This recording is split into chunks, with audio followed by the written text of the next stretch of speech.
বাবা বেরিয়েতে প্রতিদিন ভোর 5টা ফিরত। সবাই রাত 12টার পর ঘুমাইয়া পড়লে, কিন্তু প্রতিদিন না।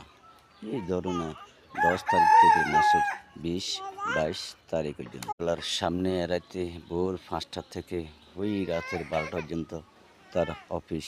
বাবা বেশ রাগে ছিলেন।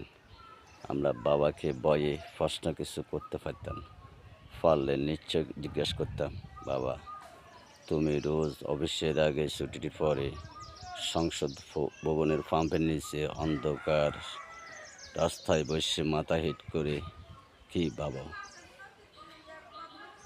কে তোমায় সকালে নাস্তা বানিয়ে দেয়? লঞ্চ করো কি কখনো? বাড়ি ভাড়া দিবার তারে আমরা দুই ভাইয়ে দাঁড়াইতাম বাড়িওয়ালার সামনে। ভোরে উনি বলে যেতেন,